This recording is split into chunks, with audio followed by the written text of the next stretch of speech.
Welcome to my YouTube channel MD math tutorial. আমি MD Jabbar খান। আজকে আমরা 1.2-এর অঙ্কগুলি করব। তো চলো ভিডিওটি শুরু করা যাক।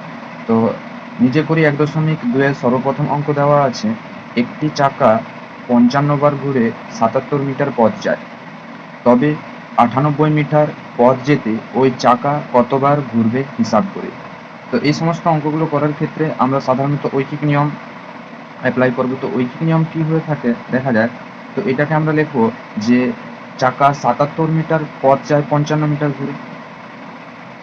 চাকাটি 77 মিটার পথ যায় 55 বার ঘুরে।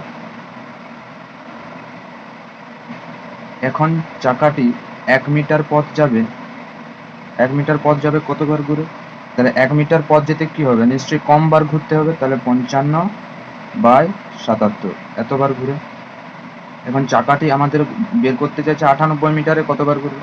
তাহলে 98 মিটার যেতে পথ যায়, তো 98 মিটার যেতে বেশি বার ঘুরতে হবে। তার জন্য এর সঙ্গে কি করতে হবে, 55/77 সঙ্গে গুণ করতে হবে। তাহলে 55/77 ইন্টু 98। 11 5 55, 11 7 77, 7 14 98। তাহলে 5 14 কত হবে, 70। তাহলে 70 বার ঘুরে। তাহলে উত্তর আমরা লিখব চাকাটি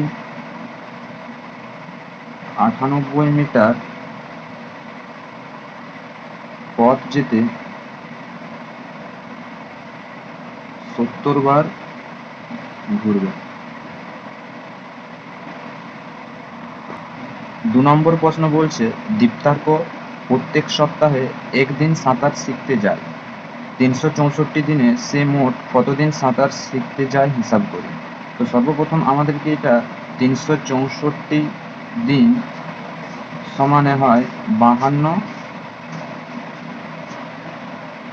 সপ্তাহ। তো এখন আমরা এটাকে ঐকিক নিয়মে করতে হবে যে দীপ্তার্ক এক সপ্তাহে সাঁতার শিখতে যায় একদিন, দীপ্তার্ক এক সপ্তাহে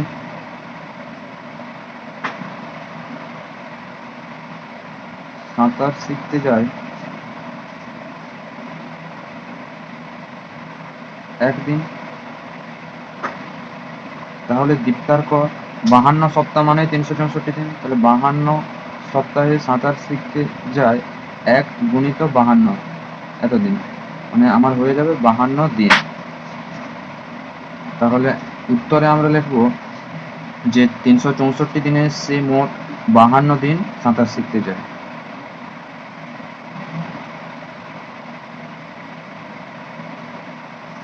মোট 52 দিন সাঁতার শিখতে যায়।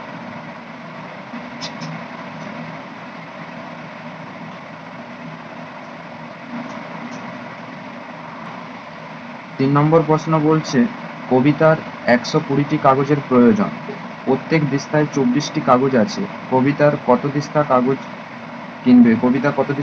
কিনবে হিসাব করে।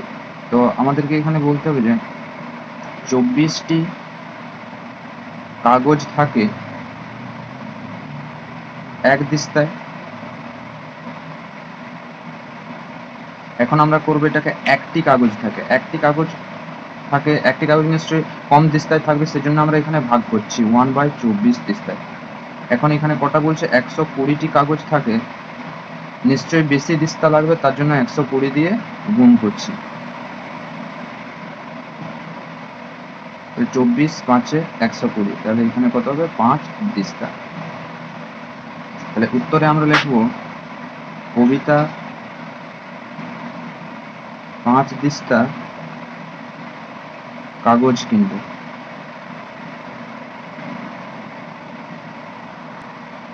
4 নম্বর প্রশ্ন বলছে, 1 ডজন ডিমের দাম 48 টাকা হলে 32টি ডিমের দাম কত হবে। তো আমরা 1 ডজন ডিম সমান 12টি জানি, তাহলে বলতে পারি যে 12টি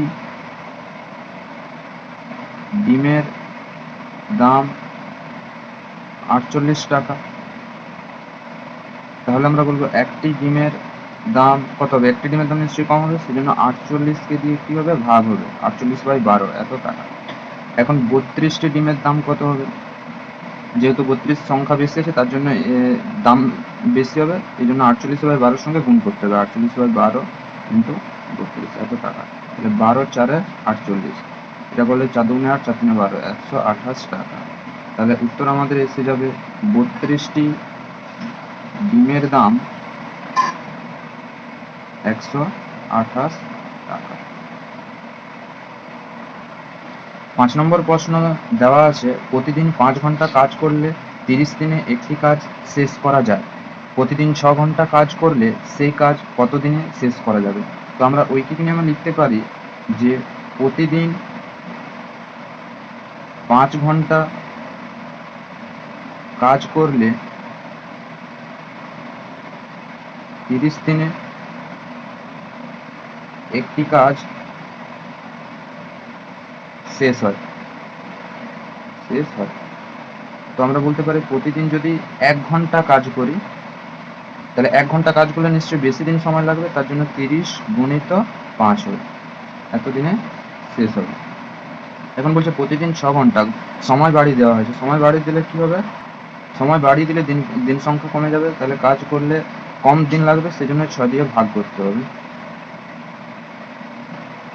এখন 6 5 এ 30, 5 5 এ 25, তাহলে 25 দিনে কাজটি শেষ হবে।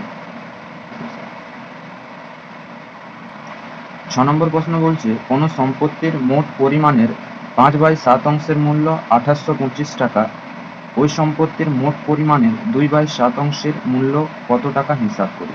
তো আমরা এখানে লিখতে পারি যে কোনো সম্পত্তির মোট পরিমাণের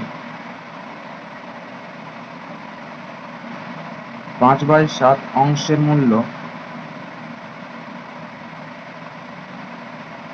হয় 2825 টাকা। তাহলে ওই সম্পত্তির মোট পরিমাণের 1 অংশের মূল্য কত হবে? নিশ্চয়ই বেশি টাকা হবে। তো 1 অংশের মূল্য বেশি টাকা হওয়ার জন্য 2825কে ভাগ করতে হবে কত দিয়ে? 5/7 দিয়ে, এত টাকা। এখন বলছে ওই সম্পত্তির মোট পরিমাণের কত অংশে চাইছে? 2/7 অংশের। 2/7 অংশের মূল্য কত হবে? তো 2/7টা 5/7-এর থেকে কি হবে? বড় হবে, সেজন্য এর সঙ্গে কি করব? গুণ করব। 2825/5/7 ইন্টু 2/7। এখন এইখানে বাই আছে, তো এই 5/7কে গুণ করতে গেলে, গুণ আকারে লিখতে গেলে এই 7টা 5-এর জায়গায় যাবে, 5টা 7-এর জায়গায় আসবে, অর্থাৎ লব হরে যাবে, হর লবে আসবে। তো 2825 ইন্টু 7/5 ইন্টু 2/7, তো এই 7 7 ক্যান্সেল হয়ে যাবে। তো আমরা বলতে পারি এখানে 5 5 এ 25, 5 6 30, 5 5 এ 25, তো 2 5 এ 10, 2 6 12, 1 এ 13, হাতের হলো 1, 5 2 10, 1 এ 11, 1130 টাকা। তো উত্তর বলতে পারি আমরা যে 2/7 অংশের মূল্য হয় 1130 টাকা। 7 নম্বর প্রশ্ন বলছে, একটি শিবিরে 48 জন সৈন্যের 7 সপ্তাহের খাবার মজুত আছে, যদি ওই দলে আরও 8 জন সৈন্য যোগ দেয় তবে ওই পরিমাণ খাবারে কত সপ্তাহ চলবে? তো আমরা বলতে পারি যে 48 জন সৈন্যের 7 সপ্তাহের খাবার মজুত আছে।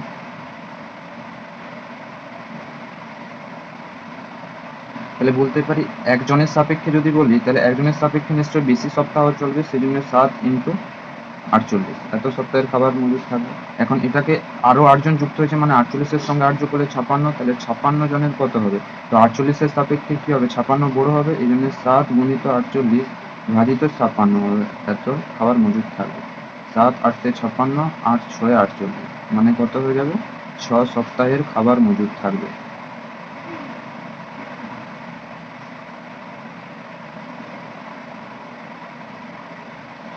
তো আমরা উত্তরে বলতে পারি যে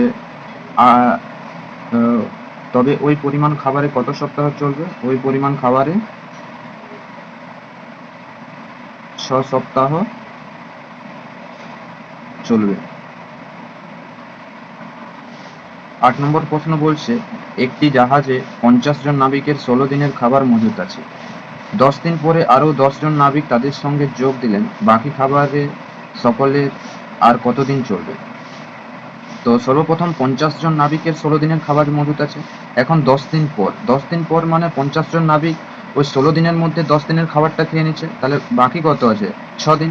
তাহলে আমরা বলতে পারি 10 দিন পরের ঘটনা বলতে পারি যে 50 জন নাবিকের 6 দিনের খাবার মজুত আছে।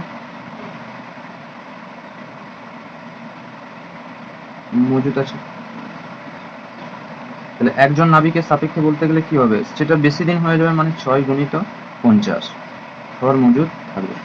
এরপর 10 জন যোগ করেছে, মানে 50-এর সঙ্গে 10 যোগ করলে 60 হয়ে যাবে। তাহলে 60 জনের সাপেক্ষে বলতে গেলে কি হবে? দিন সংখ্যা কমে যাবে, সেই জন্য 6 × 50/60 হয়ে যাবে। তো 6 10-এ 60, 10 5-এ 50, তাহলে কত হচ্ছে? 5 দিন।